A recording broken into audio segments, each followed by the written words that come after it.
Meus queridos irmãos e irmãs, boa noite. Que a graça e a paz do nosso Senhor Jesus Cristo seja o árbitro dos nossos corações. Meus queridos irmãos, nós estamos aqui com vocês desde sexta-feira, né?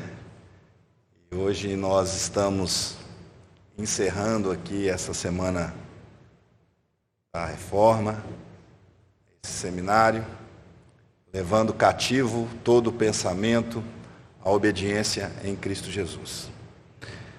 E nós vamos meditar hoje no texto que se encontra na Epístola de Paulo aos Colossenses, no capítulo de número 2, versículo de número 8.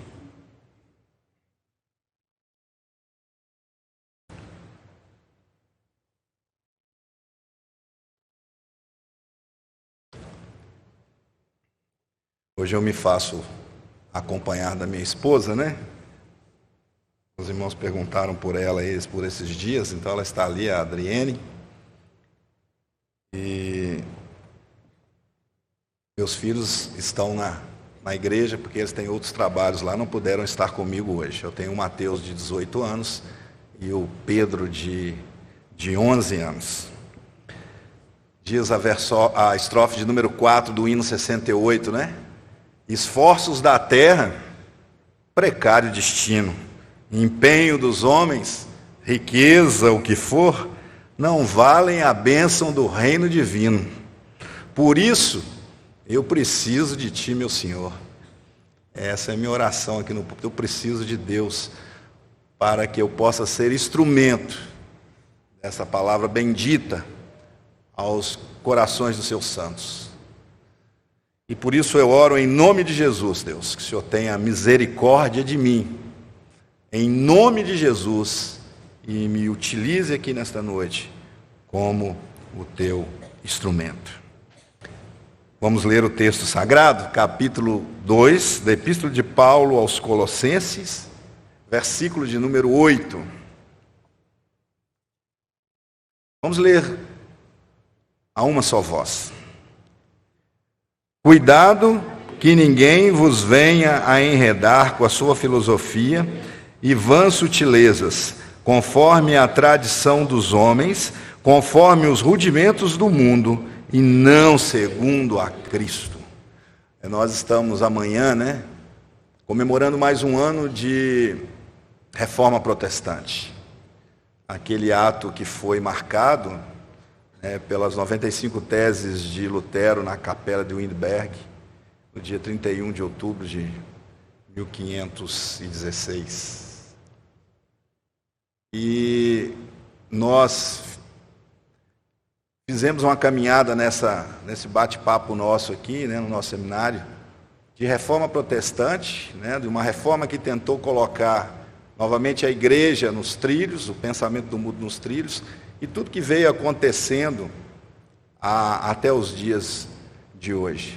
A Bíblia ela é sempre atual. E esse versículo ele está atual para os nossos dias. Como está? Como está atual para os nossos dias?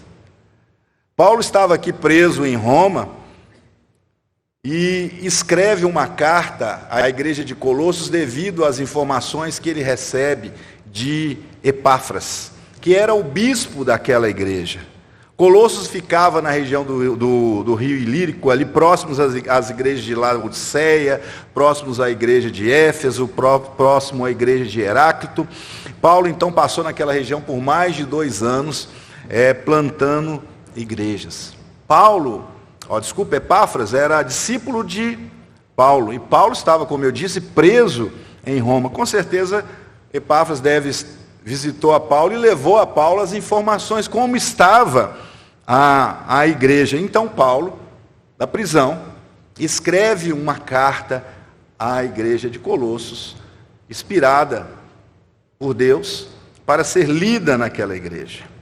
Paulo estava ali na intenção desta carta, combatendo o que era chamado na época a heresia de Colossos. O que era a heresia de Colossos? Era uma mistura de judaísmo, uma mistura de misticismo, de gnosticismo e de maniqueísmo que estava acontecendo naquela igreja. Paulo explica então aqui nesse texto sagrado, com muita simplicidade, com muita sabedoria, vindo de Deus. Paulo, lá no capítulo 1 na carta, nos versículos de 24 a 29, acompanha comigo.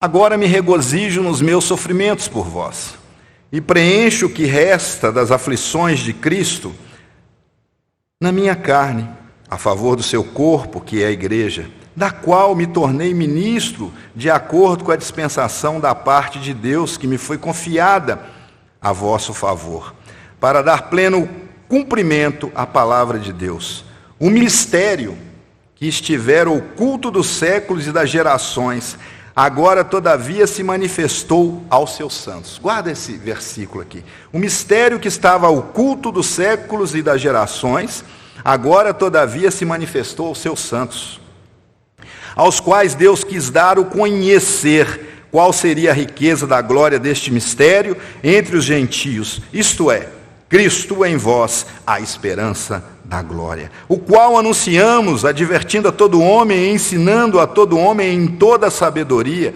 a fim de que apresentemos todo homem perfeito em Cristo.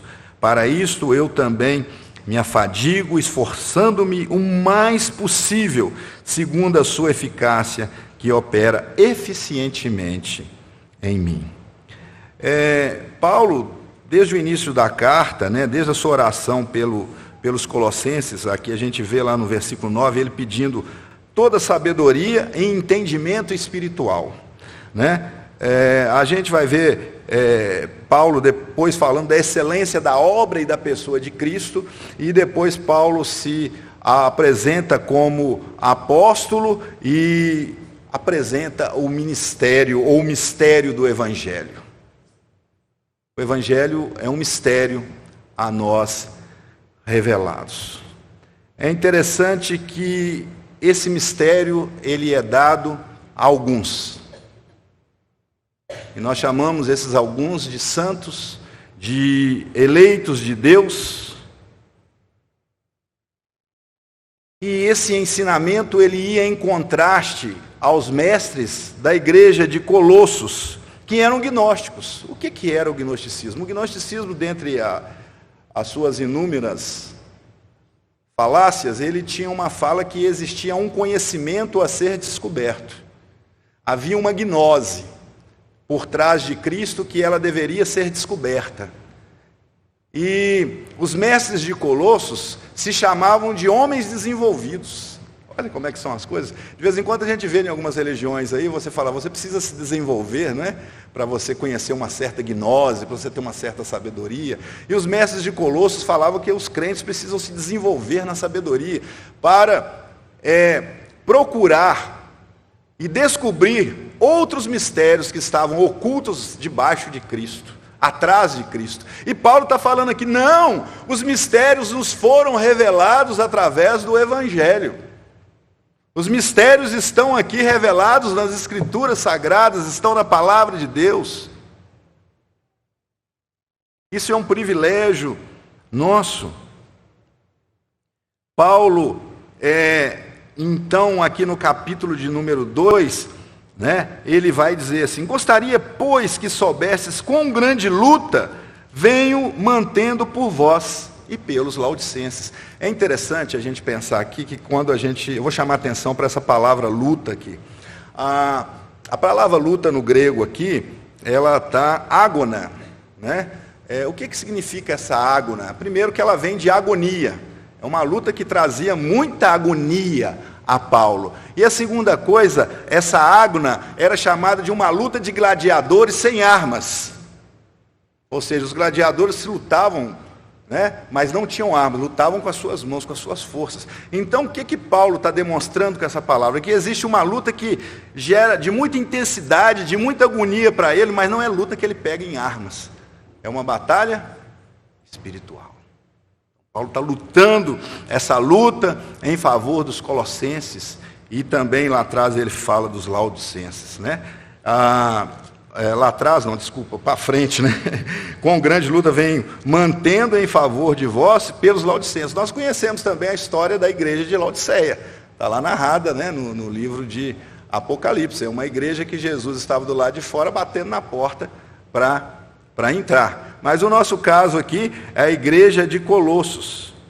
Então, ele vai dizer que o crente precisa de ter uma forte convicção de entendimento.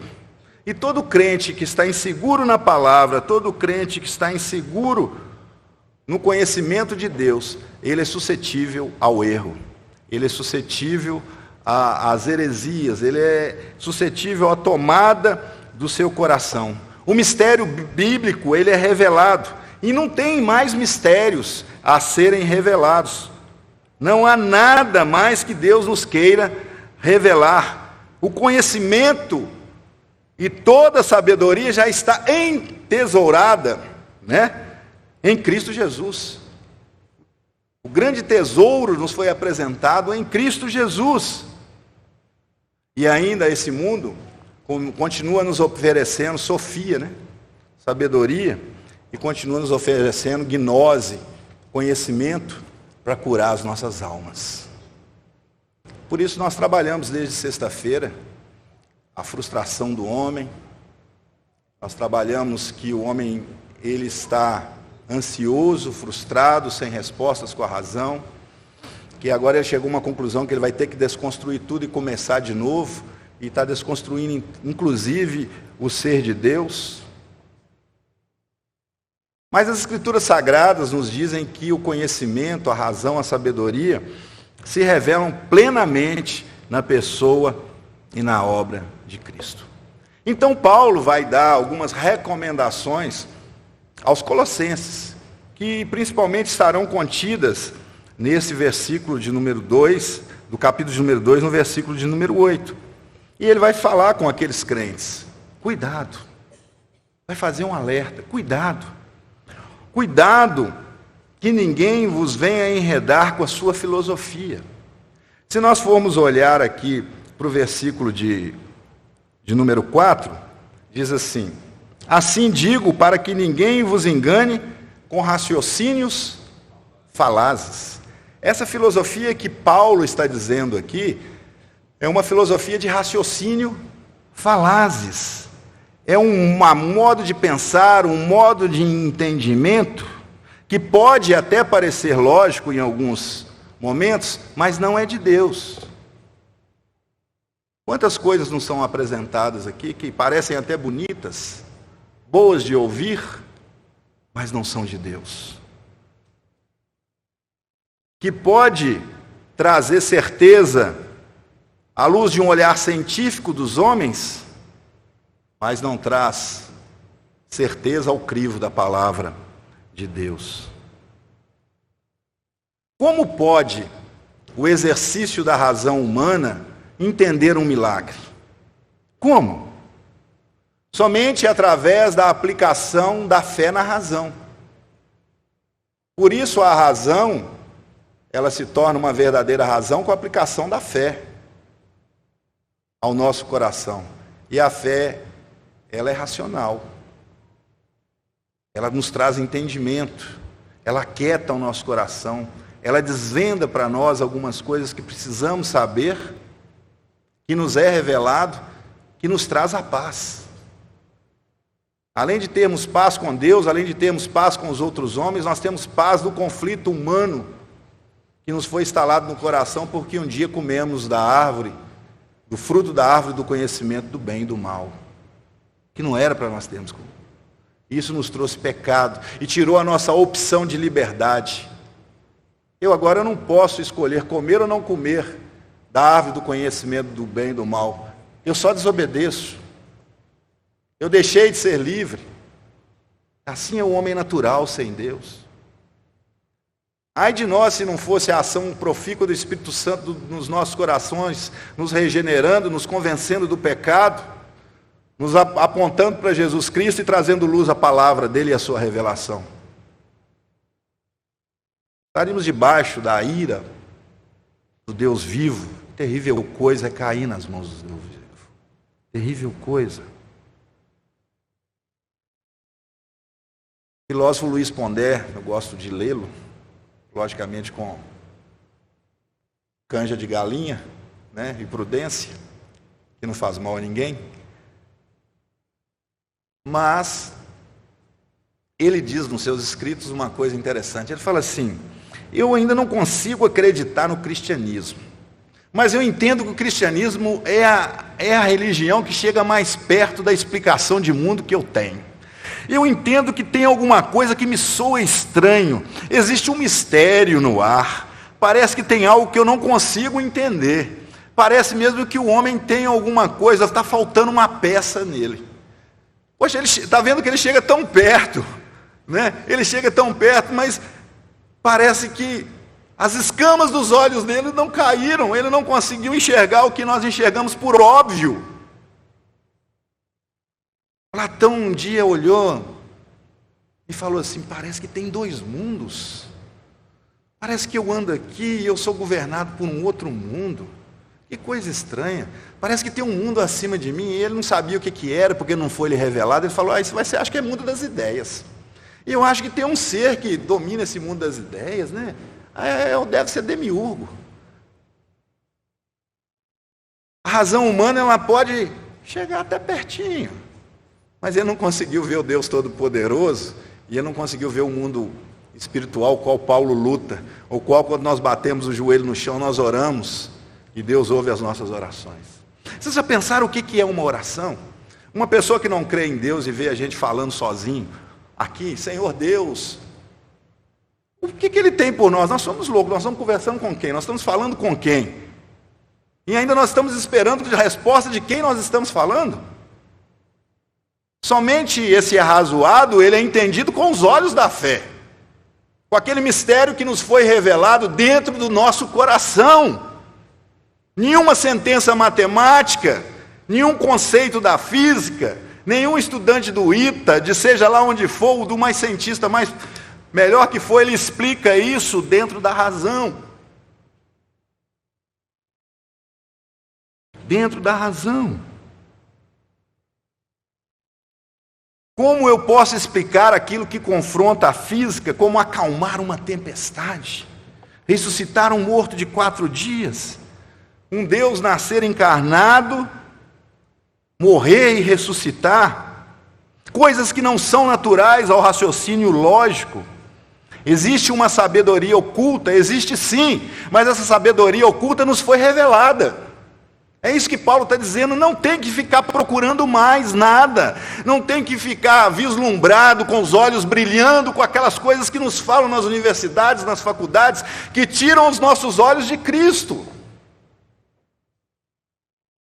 É claro que você está fazendo medicina, você tem que aprender lá a operar, fazer uma cirurgia, entender o corpo humano. Graças a Deus por você, que Deus levantou para cuidar de nós. Graças a Deus pelo engenheiro que faz as estradas, graças a Deus por todas as profissões que usam do conhecimento. Mas tudo que desvia os nossos olhos de Cristo deve ser tirado da nossa mente e do nosso coração. Todo modo de pensar, toda forma de entendimento que vá contrária à revelação, ela deve ser rechaçada. Porque Paulo diz que ele foi plenamente revelada. Foi plenamente revelada? Não. Ela não foi plenamente revelada. Ela tem coisa que a gente não sabe, mas foi suficientemente revelada. Nós sabemos o que precisamos saber. Deus tem mais sabedoria do que nós sabemos? Claro. Tem muita coisa em Deus que ainda nós não sabemos? Claro. Claro. Mas foi suficientemente revelado a nós o que precisamos saber. Não é com os apelos lógicos que se encontra o caminho da salvação, mas com aquilo que parece loucura, a pregação do Evangelho. Então, Paulo diz aos Colossenses: desta forma, continue andando, nele enraizado, crescendo nele, crescendo em ações de graças. Vamos ler o versículo de número 6 e 7 aqui? Convido a lermos juntos.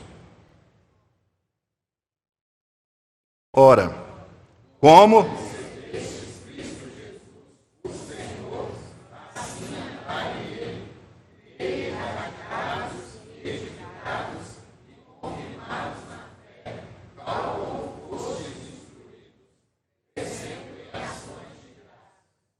então, o que nos foi revelado, em relação ao texto anterior, nos serve para nós continuarmos andando em Cristo, crescendo em Cristo, enraizado em Cristo e ainda agradecendo.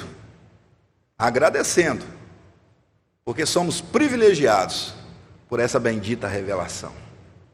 Somos privilegiados por essa bendita revelação. De vez em quando, quando nós vamos discipular algum irmão, né, no início ali da caminhada, que ainda está com uma dificuldade na teologia reformada, né? Geralmente, às vezes, ele faz aquela pergunta, né? Mas por que fulano não é eleito? Né? Mas a pergunta que nós, crentes, temos que fazer, não é porque fulano não foi eleito, é porque eu fui eleito. Essa é a grande pergunta.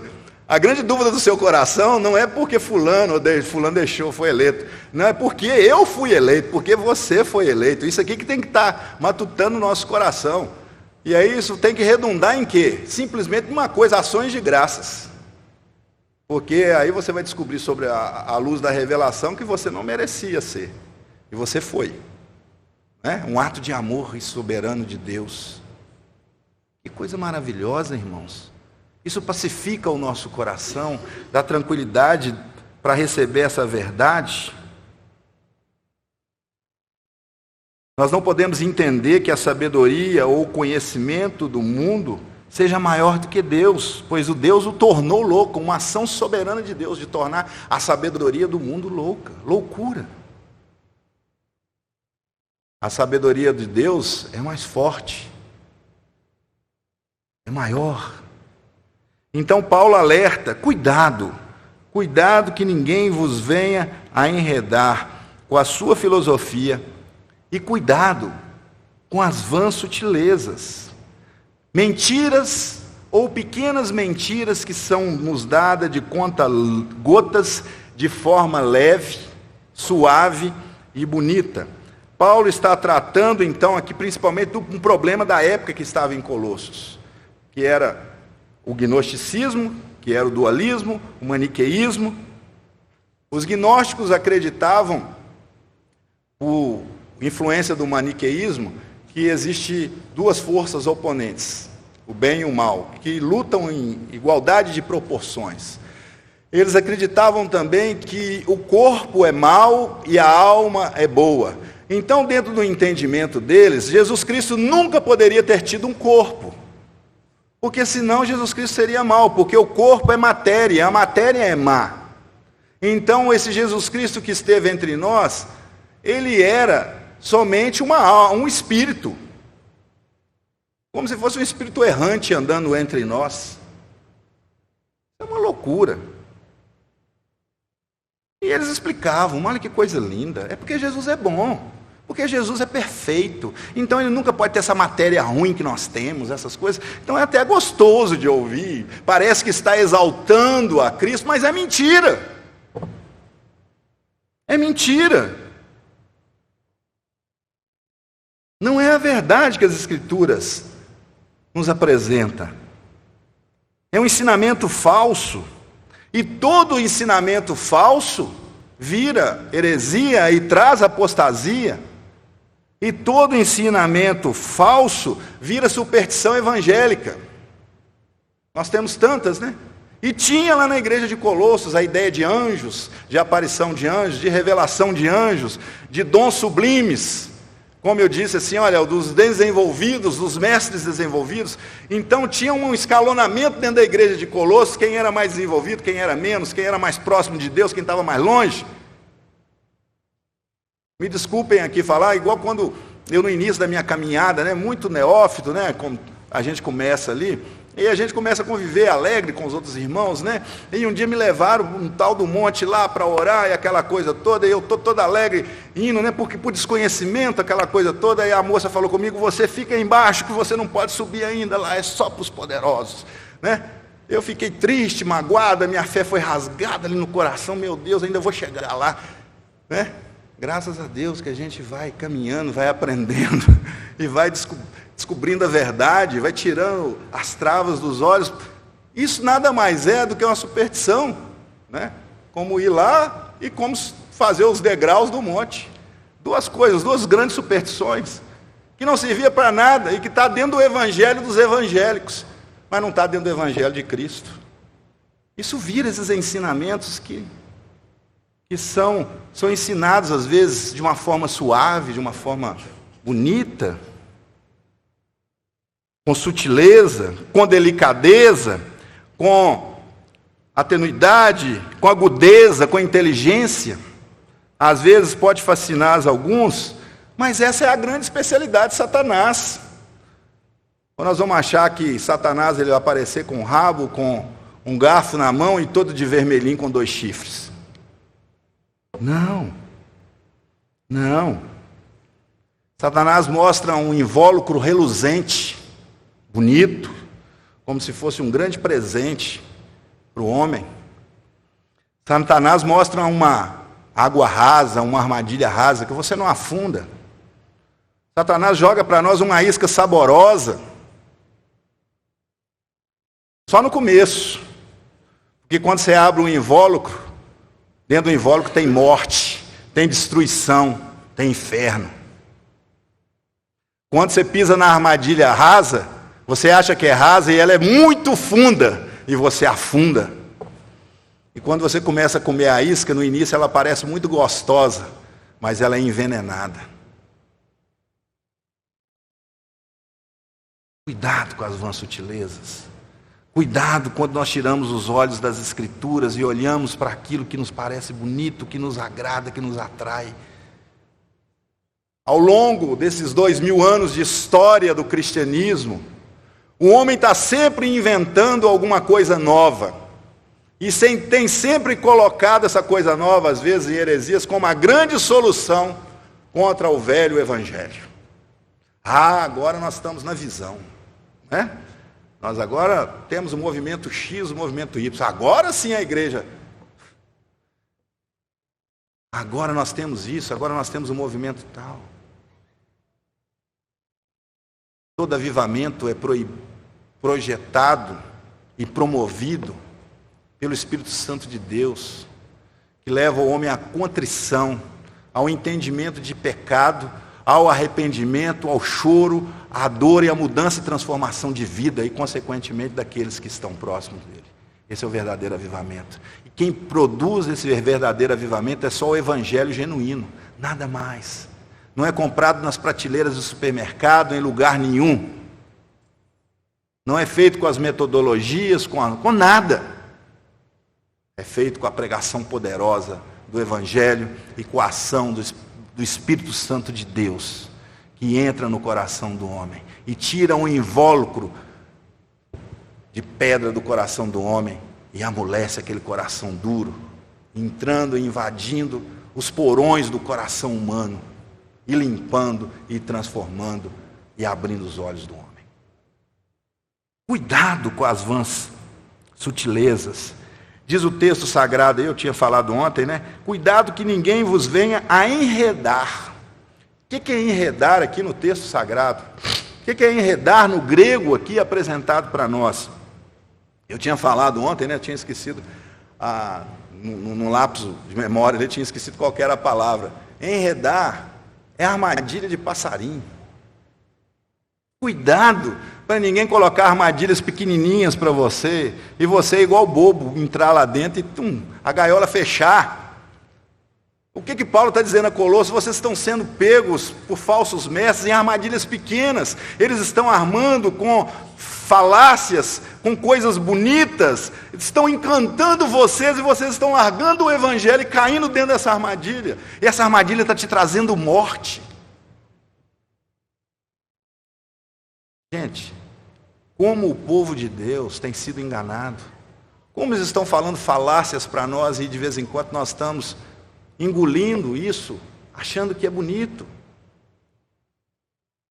No nosso bate-papo eu disse, né? De vez em quando gostam de nos dizer, olha, vocês não podem fazer isso não. Já viram isso? Aponta o dedo para nós e diz assim, vocês não podem fazer isso não, porque vocês são o povo do amor.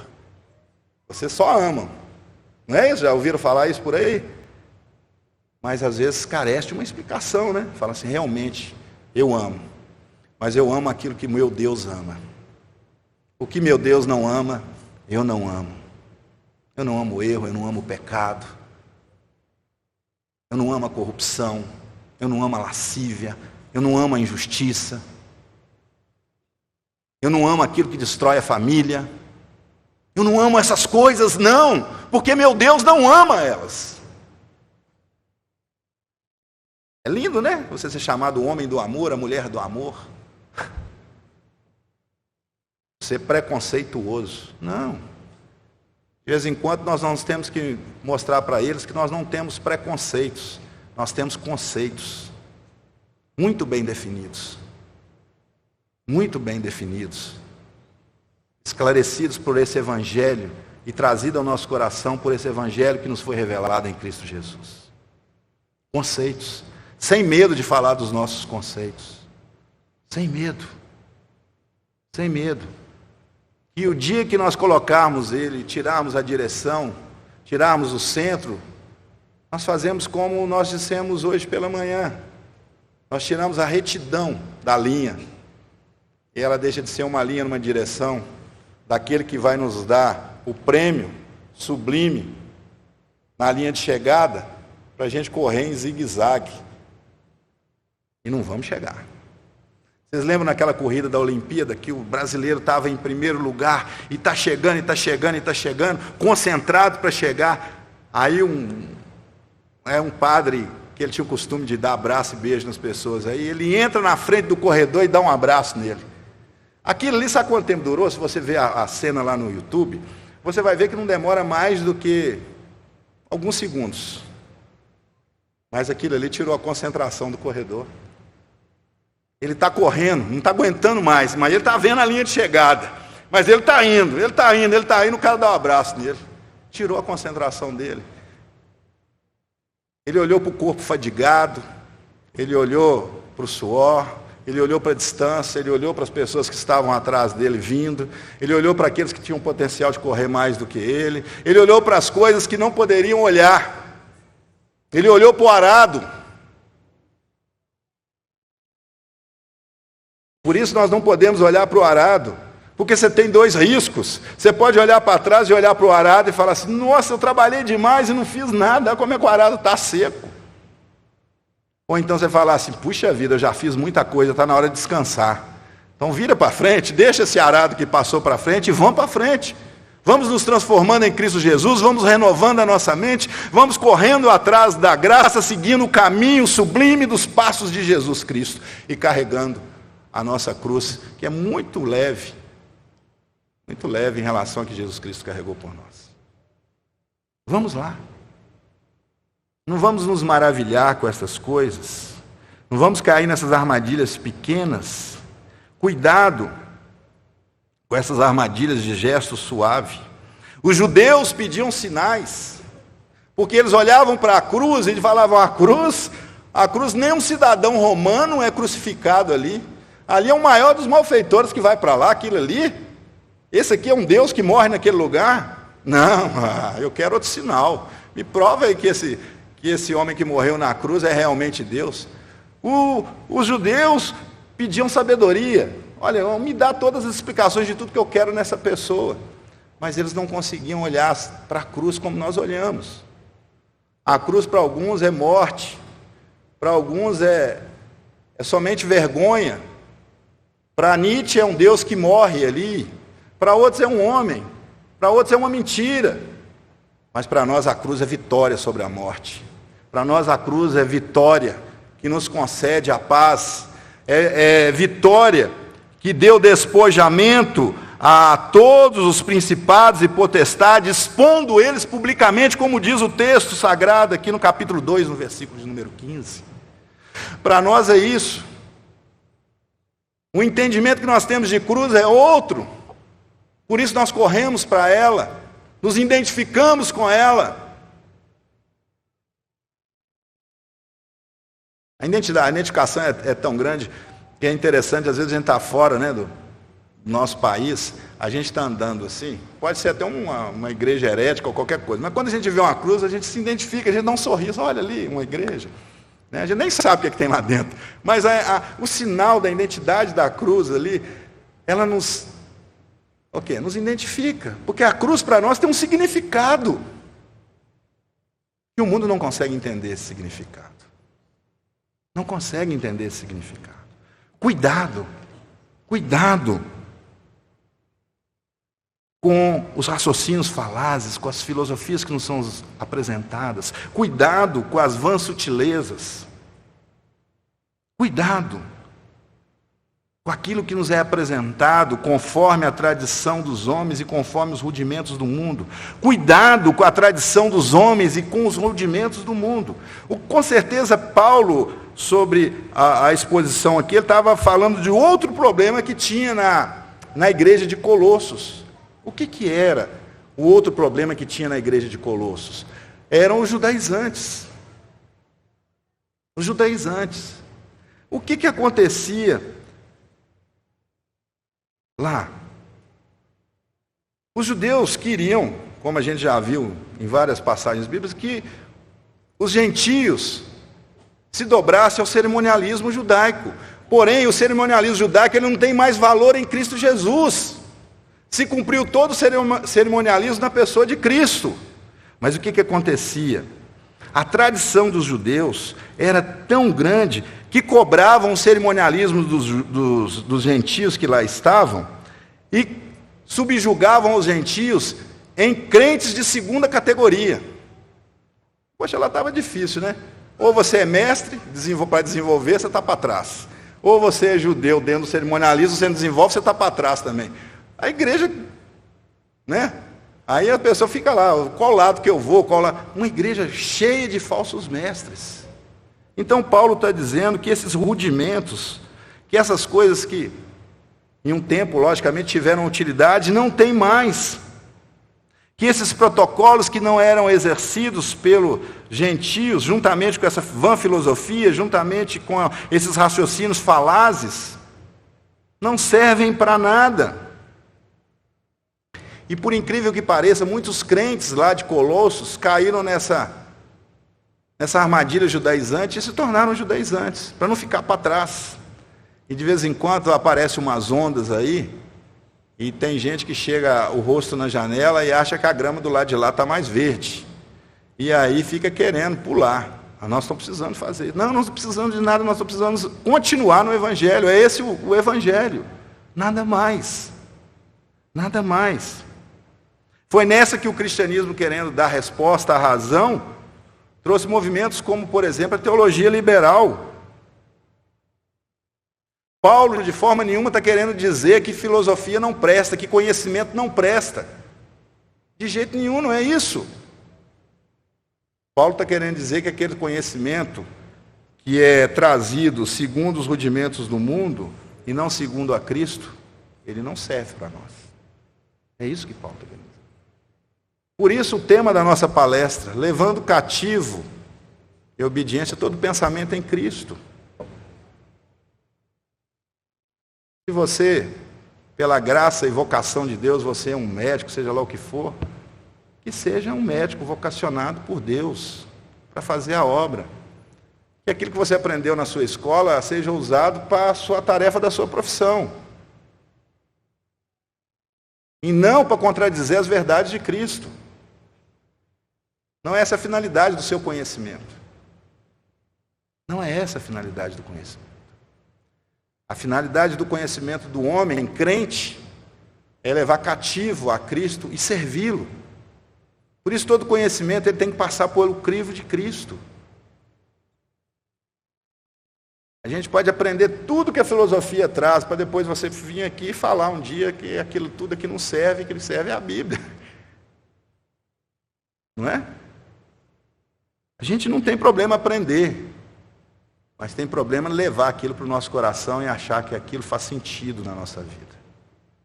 Se tem alguma coisa que pode fazer sentido e que faz sentido para o crente, é Jesus Cristo nosso Senhor. A nossa felicidade, ela é uma pessoa. E essa pessoa se chama Jesus Cristo nosso Senhor. Aquele conhecimento, aquela filosofia que Cristo não tem lugar nela, deve ser banido. Jovens não podem ficar maravilhados com o besteirol acadêmico de alguns professores que promovem lógica, que promovem sofismo, para dar suas explicações.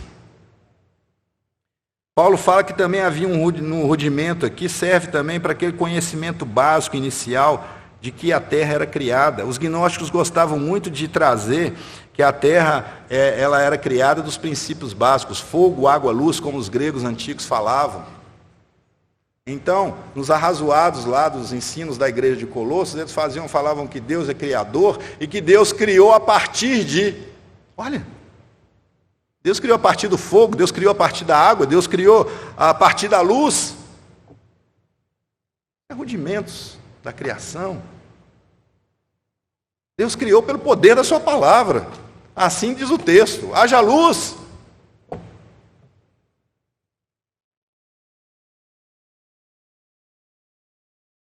E ainda tem mais.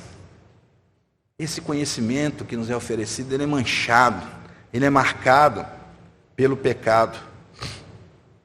E nós temos que tomar muito conhecimento, muito cuidado com o fascínio e desse conhecimento nos levar a pecar. Porque conhecimento aguça a vaidade do homem. Conhecimento traz orgulho. E eu já disse, para vocês que nós, a palavra é: não nos pergunte se somos orgulhosos, pergunte-nos o quanto somos. Então nós temos que ter um cuidado muito grande para sempre a gente estar vazio. Nós somos igual aquele balão de gás neon. Nós temos que estar murchinho, para a gente ficar embaixo. Porque se jogar um pouquinho de gás na gente, a gente sobe. Então a gente tem que ter cuidado. Senão o orgulho leva a gente lá para cima. E o balão, eu gosto muito da ilustração do balão, que ele vai subindo, vai subindo, vai subindo, vai subindo, vai subindo, chega a um ponto, ele estoura e cai. Então, quanto mais alto você cair, maior é o tombo. Não deixa Satanás te levar no pináculo do templo, não. Não deixa. Não deixa Satanás te levar ao pináculo do templo. Lá no alto. A queda é alta. É dura. Dolorosa. Faz a gente sofrer. Não estou falando que a gente perde a salvação, não. Mas faz a gente sofrer. Meus queridos e amados irmãos, então, Paulo começa a concluir essa verdade, reafirmando que todo conhecimento, ele está em Cristo Jesus. Versículo de número 9, ele diz assim: porquanto nele habita corporalmente toda a plenitude de divindade, também nele está aperfeiçoados. Ele é o cabeça de todo principado e potestade. Nele também fosse circuncidados, não por intermédio de mãos humanas, mas por despojamento do corpo da carne, que é a circuncisão de Cristo. E tendo sepultados juntamente com ele no batismo, no qual igualmente fosses ressuscitados, mediante a fé no poder de Deus, que o ressuscitou dentre os mortos. Você é uma nova criação de Deus, nós somos nova criação de Deus. Esse é um dos mistérios a nós revelados. Existe uma boa obra e uma nova obra feita em nós, que há de se completar. E receberemos um corpo glorificado.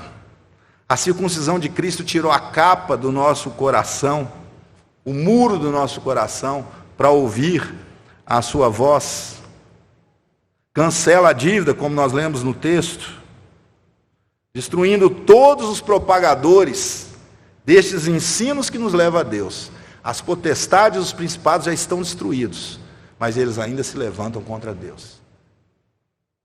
Ainda vai ter a completude dessa obra, o já ainda não. Mas nós crentes podemos ter total tranquilidade, que essas falácias, elas não prosperam diante da sabedoria de Deus.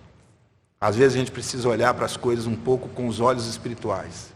Nós olhamos para esse mundo, só vemos tragédia, só vemos de vez em quando coisas que não são boas. Mas o reino está avançando. O reino está avançando a cada dia.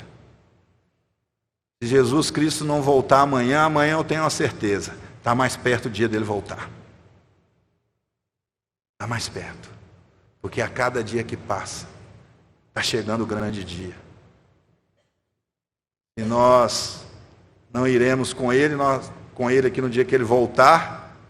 Nós não estivermos aqui para irmos com ele, nós vamos vir com ele, para buscar os que aqui estão. A sua igreja vem, gloriosa, com o seu Senhor e com o seu Salvador. Meus irmãos, eu concluo então que existe um conhecimento útil. Existe sim. E muitas vezes a Bíblia não contém todo esse conhecimento, né? Aqui não nos ensina como, por exemplo, fazer uma cirurgia, né? De apêndice. Não ensina, a Bíblia não ensina, né? Mas, então, é um conhecimento útil que pode ser usado para nós. Se você chegar com apendicite lá no hospital, ele precisa deitar você numa maca e você ir para uma mesa de cirurgia em pouco tempo. Não é? Então, existe um conhecimento útil aí no mundo. Eu não estou falando que não existe conhecimento útil. Existe um conhecimento útil. Mas todo, a Bíblia diz, todo, né? Um ou outro não, é todo conhecimento, seja até uma cirurgia de apêndice, ela deve ser levada cativa à obediência em Cristo Jesus. É isso que Paulo está dizendo. A outra coisa que Paulo está dizendo, que existe um outro conhecimento que não é dado a todo mundo. E esse conhecimento é dado aos seus santos. É dado aos crentes. Que é um mistério revelado em Jesus Cristo, nosso Senhor. E quem detém esse conhecimento é a igreja, que é baluarte, guardadora da verdade, propagadora da verdade.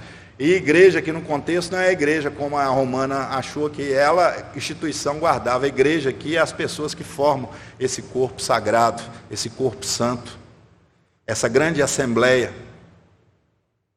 E nós temos o dever de guardarmos esta verdade, e não só guardarmos, de sermos o baluarte dela, os defensores dela, os propagadores dela, e cuidar dela com muito esmero e com muito zelo. Então existe essa verdade. E essa verdade é só dada a nós, aos crentes. Então existe um conhecimento útil, mas que deve ser levado a Cristo. Existe um conhecimento que é um grande mistério e que é só dado aos crentes. E a igreja de Cristo, a verdadeira igreja de Cristo. Mas também existe um conhecimento que não serve ao Evangelho, mas sim a Satanás. É esse conhecimento que Paulo está falando aqui, para nós termos cuidado. É esse conhecimento que foi um motivo das nossas falas aqui, sexta, sábado e domingo de manhã. Cuidado. Cuidado que ninguém nos venha enredar, que ninguém venha pegar você, meu querido irmão, minha querida irmã, nas pequenas armadilhas, nas arapucas. Cuidado com aquilo que lhe é apresentado. Cuidado com a forma que é apresentado. E cuidado com aquilo que não coaduna com a vontade e revelação de Jesus Cristo, o nosso Senhor. Que Deus nos abençoe. Que Deus guarde o nosso coração. Que amanhã, no dia 31 de outubro, nós possamos refletir, à luz de tudo que nós falamos, de tudo que a reforma nos deixou de legado, e lembrarmos que nós somos protestantes, e que nós temos um compromisso primeiramente com Jesus Cristo, nosso Senhor. E nós temos compromisso com esse legado que aqueles homens deixaram para nós. Um legado com a glória de Deus, um legado com Jesus Cristo, um compromisso com a glória de Deus, um compromisso com Jesus Cristo, nosso Senhor, um compromisso com a palavra de Deus, um compromisso com a fé que nos foi dada e pela misericórdia e a graça de Deus que nos foi também otorgada pelo seu amor. Meus queridos e amados irmãos da Igreja Presbiteriana da Pampulha, aqui eu termino e aqui eu me despeço. Muito obrigado, reverendo Ricardo, muito obrigado, reverendo Giovan, o reverendo Vitor não está aqui, mas o reverendo Dercy, muito obrigado por essa oportunidade. com certeza me edificou muito. Com certeza conheci novos irmãos queridos. Com certeza eu aprendi com essa igreja. Sempre quando a gente sai, a gente vê coisa boa que a gente aprende. Com certeza fui muito edificado. Parabéns a vocês. Dou graças a Deus por ver um caminho sublime de uma igreja que segue os caminhos de Cristo. O reverendo Vitor está ali, eu não tinha visto. É porque esse óculos aqui é o seguinte, eu vejo ele aqui pertinho, aqui eu vejo só o vulto, né?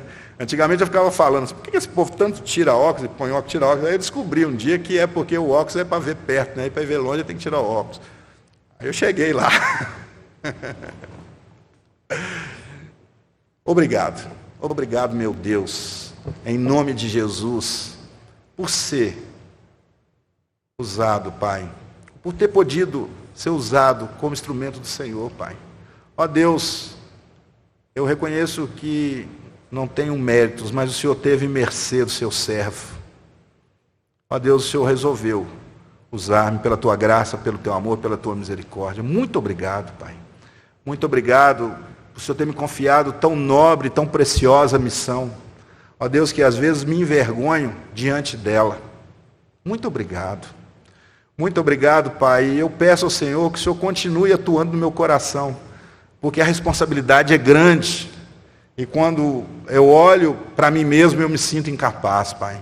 Ó Deus, que o Senhor continue, ó Deus, me concedendo graça, me ensinando, falando ao meu coração, Pai. Me consertando, me melhorando, me capacitando, Pai, para que eu possa servir melhor ao Senhor. E que, antes de tudo, que o teu grande e precioso nome seja louvado, glorificado e reverenciado. É o que eu oro, em nome de Jesus Cristo, o nosso Senhor e Salvador. Amém. Obrigado, irmão.